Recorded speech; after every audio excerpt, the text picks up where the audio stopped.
समाज की मांग आएगी वैसे वैसे हम लोग फैसला करते जाएंगे, ये मैं आपको विश्वास दिलाना चाहता हूँ।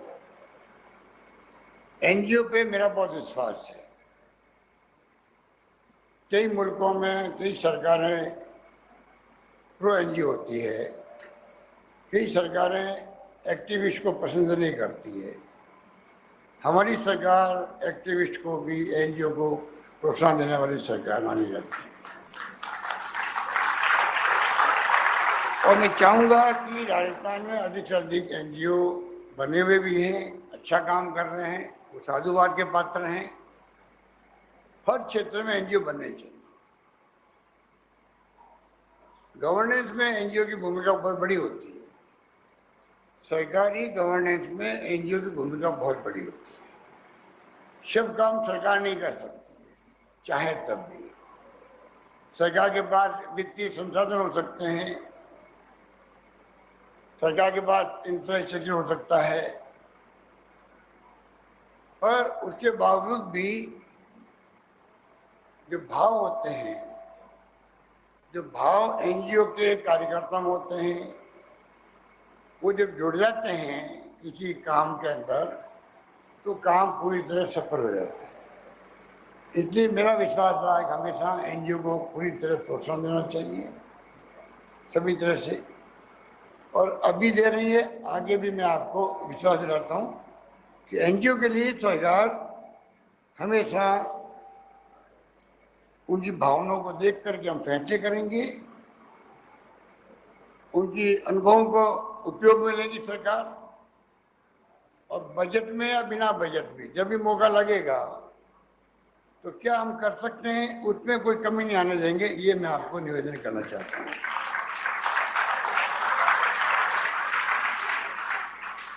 देश का जो फ्यूचर है वो आने वाली पीढ़ी आप हैं, बच्चे होते हैं। अगर मानव संसाधन, ह्यूमन रिसोर्सेज अच्छी गुणवत्ता वाला होगा तो देश का फ्यूचर भी वैसे ही होगा। ये हमारी भावना होनी चाहिए। उसी भावना के साथ में हम देखते हैं कि बचपन से परवरिश अच्छी हो। कई बच्चे मजबूरी के अंदर स्कूल छोड़ देते हैं, ड्रॉप आउट हो जाते हैं। एनजीओ और सरकार मिलकर के सर्वे करे, घर घर के अंदर क्या मजबूरी थी, क्यों स्कूल छोड़ दिया, उस तक पहुँचे, वापिस उसको स्कूल से जोड़े, क्योंकि शिक्षा जिंदगी में सब कुछ है। अब तो इंटरनेट और ईमेल और मोबाइल कंप्यूटर आ गए तो और ज़्यादा आवश्यक हो गई है, और बिना शिक्षा के जीवन में अंधेरा है। इसलिए मैंने बहुत पहले कहा था पानी बचाओ, बेटी बचाओ, सबको पढ़ाओ। 20 साल पहले जब मैं मुख्यमंत्री पहली बार बना था तब मैंने नारा दिया था। बाद में मैंने उसको जोड़ दिया, वृक्ष से भी जोड़ दिया। तो कोशिश करती सरकार की कैसे समाज को इन्वॉल्व करें कामों के अंदर। अभी मेरे पूर्व में ममता जी कह रही थी कई अच्छी अच्छी स्कीम आई है सरकार की। स्कीम बनाना सरकार का काम है, चाहे वो चिरंजीव हो, चाहे वो उड़ान योजना हो, पर लागू कैसे हो सक्सेसफुल, वो गरीब तक, गांव तक बात नहीं पहुंचती है, तो कई बार उसका लाभ मिल नहीं पाता है। और हमारे यहाँ शिक्षा की कई जगह कमी भी है, कई जगह ध्यान देते नहीं हैं, बात पहुंचती नहीं है। उसके अभाव में जो लाभ लेना चाहिए वो लाभ मिल नहीं पाता है। हम चाहेंगे कि सरकार की तमाम योजनाओं की एनजीओ अपना आप को इन्वॉल्व रखे, चिंतन करे, उसका गहराई से समझें, और योजना कैसे पहुंचे गरीब तक, उसके लिए हम लोग कैसे भागीदारी निभाएं। अभी मैंने करीब राजीव गांधी के नाम से प्रेरक योजना बनाई है, युवा प्रेरक योजना बनाई। ये 2000 नौजवानों को सेलेक्ट किया गया है। अभी उनकी ट्रेनिंग चल रही है। हम उनको भेज रहे हैं गांव-गांव के अंदर, ब्लॉक के अंदर, पंचायतों के अंदर, शहरों के अंदर, कैसे वो बेनिफिशियरी तक पहुंचे, कि बेनिफिट उसको मिल रहा कि नहीं मिल रहा है। उसको वो जो प्रेरक होगा वो किस प्रकार असिस्ट कर सकता है, सहयोग कर सकता है, जिससे कि कोई बेनिफिशियरी परिवार को तकलीफ आ रही है तो वो उसको हल कर सके। ये जो भावना है वो उसी भावना के साथ में हम चाहते हैं कि सबका इन्वॉल्वमेंट हो। कोई भी काम तब पूरा होगा तो इन्वॉल्वमेंट होना बहुत जरूरी समाज का, ये मेरा मानना है।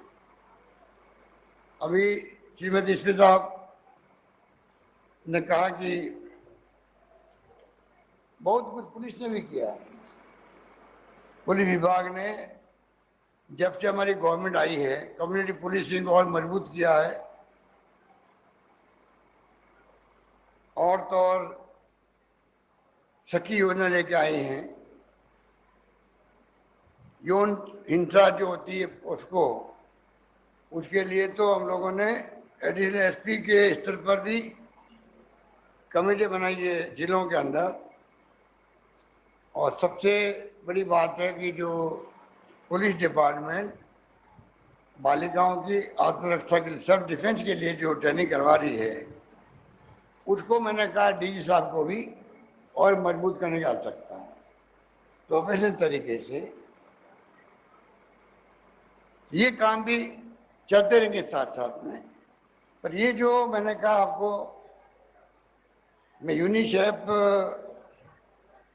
का आभारी हूँ कि मिसेस इसाबेल जी ने अभी जो अपने कमेंट किए थे उससे मैं बहुत प्रभावित हुआ। उन्होंने कहा कि जो 7 कमिटमेंट है उसको पूरा करने में यूनिसेफ भी पूरा सहयोग करेगी। और जो सरकार कर रही है बच्चों के लिए,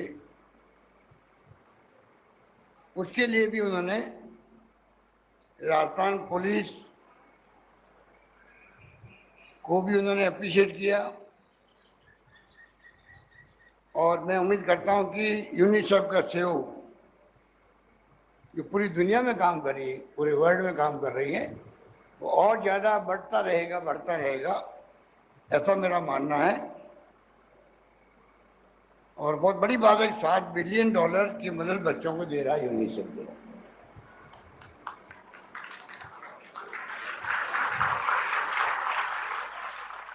इस प्रकार अब जो यात्रा निकल रही है, बाल संरक्षण संकल्प यात्रा 7 जिलों में जाएगी। 140 ग्राम पंचायतों में बच्चों के प्रति जागरूकता का बीड़ा उठाया है।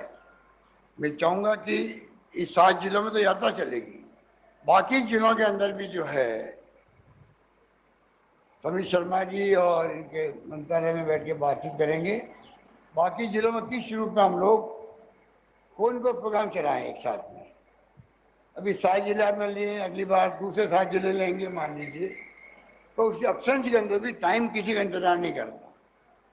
तो साथ में और उन जिलों में डिपार्टमेंट क्या कर सकता है, किस रूप में बच्चों के लिए क्या क्या प्रोग्राम कर सकते हैं, वो भी आपको एक प्रोग्राम साथ में बनाना चाहिए, जिससे 33 जिले में एक साथ में प्रोग्राम चल सके।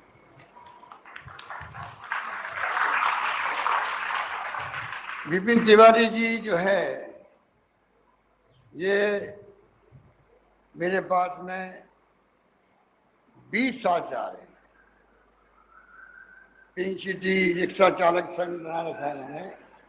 ये पिताजी बद्री महाराज जी थे तिवारी, वो यहाँ बच्चों को लेके आते थे, रिक्शा लेके आते थे कुछ जमाने के अंदर। तो 20 साल में मैं देखता हूँ हमेशा हर साल ये प्रोग्राम बनाते हैं, छोटा बड़ा अपना योगदान देते हैं। आज इस स्थिति में आ गए। ये अभी जो बाल संरक्षण यात्रा चल रही है उसमें इनकी बहुत बड़ी भागीदारी साथ में होगी। ये मुझे अच्छा लगा, बहुत पसंदीदा का विषय है कि आप आगे बढ़ करके इस प्रकार से इस काम को सहयोग कर लें। आपका जो कमिटमेंट है आपके पिताजी का, आपका, क्योंकि मैं देख रहा हूँ लंबे समय से मेरा परिचय भी आपके पिताजी से इस प्रोग्राम के माध्यम से हुआ, मैं जानता भी नहीं था, और उसके बाद में आप आने लग गए। तो यही मैंने जो शुरू में कहा आपको एनजीओ जो है उसकी बहुत बड़ी भूमिका होती है समाज को बदलने के लिए, बहुत बड़ी भूमिका होती है। कई मुल्कों में एनजीओ ने बहुत ही जम के काम किए सरकारों ने। ये माइक्रो फाइनेंसिंग की जो बात आती है दुनिया के अंदर, तो बांग्लादेश के अंदर सबसे पहले माइक्रो फाइनेंसिंग को अपनाया गया था। मैं नाम भूल गया जिनको बाद में नोबेल पुरस्कार मिला, परंतु ऐसे एनजीओ है देश के अंदर जिन्होंने बहुत बड़ी भूमिका अदा करी है समाज को बदलने के लिए। हम भी चाहेंगे हमारी सरकार एनजीओ को प्रोत्साहन दे, उनको रिकॉग्नाइज करे। और मनीष शर्मा जी बैठे हमारे यहाँ पर, मैंने उनकी जिम्मेदारी दी महात्मा गांधी दर्शन समिति की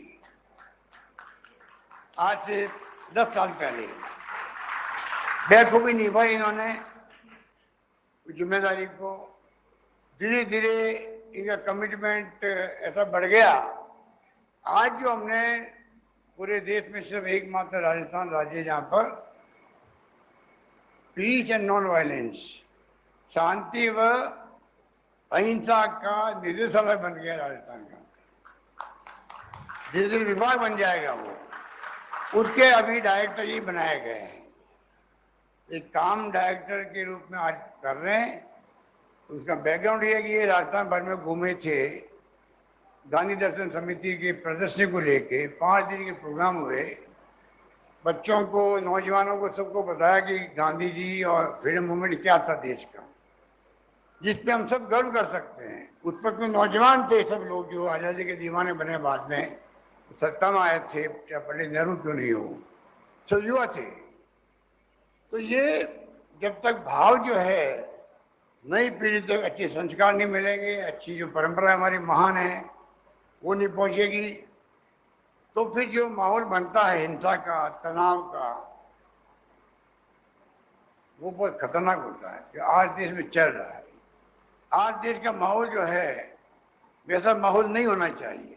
माहौल होना चाहिए सभी धर्म के लोग, सभी जातियों के लोग, सभी वर्गों के लोग, सभी भाषा बोलने वाले लोग जो हैं वो तमाम लोग प्यार से, मोहब्बत से, भाईचारे से, सद्भावना से रहे, अपने में धर्म की पालना करें सम्मान के साथ में। हिंसा नहीं हो कहीं पे भी। हिंसा का माहौल जहाँ होता है वहाँ विकास नहीं हो सकता है। यही मैं आपको निवेदन करना चाहूँगा। इसलिए मैंने कहा एनजीओ वो काम कर सकता है संदेश का भी। आप ग्राम रक्षक मन बनाए गाँव के अंदर, स्वास्थ्य सेवाओं के लिए भी हम लोग स्वास्थ्य मित्र बना रहे हैं गाँव के अंदर।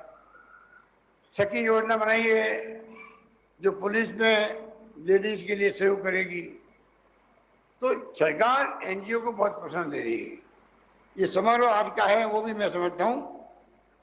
ये संकल्प यात्रा राज्य स्तरीय शुरू होगी, मुझे उम्मीद है कि बहुत कामयाब रहेगी और आने वाले वक्त में और बड़े रूप में हम बच्चों के लिए क्या कर सकते हैं। जो भी एनजीओ की समय समय पर हम लोग मीटिंग भी करते हैं, प्री बजट मीटिंग में हम लोगों के विचार सुनते हैं, वो तमाम काम किए जाएंगे जिससे कि हम लोग सब मिलकर के कैसे राजस्थान में बच्चों का भविष्य उज्जवल बने, वो देश प्रदेश में अपना नाम रोशन करे, इस लायक बन सके। उसकी जिम्मेवारी समाज की होती है, क्योंकि बच्चे बच्चे ही होते हैं और अगर परवरिश ढंग से नहीं हुई बचपन में, परिवार की आर्थिक स्थिति ठीक नहीं थी, कि मजबूरी होती है कि बच्चे अनाथ हो जाते हैं, तो बच्चों की समस्या बहुत बड़ी समस्याएं हैं। बाल मजदूरी करने के लिए बाहर जाते हैं, गुजरात से कई बार लेके आते हैं बच्चों को। संजय खुद गई थी वहाँ उदयपुर के अंदर। तो सरकार की तरफ से हमेशा ध्यान रखे जाते हैं, परंतु मैं फिर कहूँगा जो एनजीओ है, स्वयंसेवी संस्थाएं, उनका बहुत बड़ा रोल होता है, भूमिका होती है।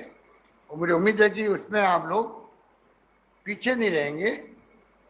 और मुझे खुशी है कि आज मुझे इस मौके पर आने का सौभाग्य मिला और मैं आ सका आप लोगों के बीच में। हर साल की भांति तिवारी कहूँगा कि आप निश्चित होकर काम करें। और कोई योजनाएं आगे मेरे सामने तो आप निश्चित रहेगा हम उनको पूरी करवाएंगे।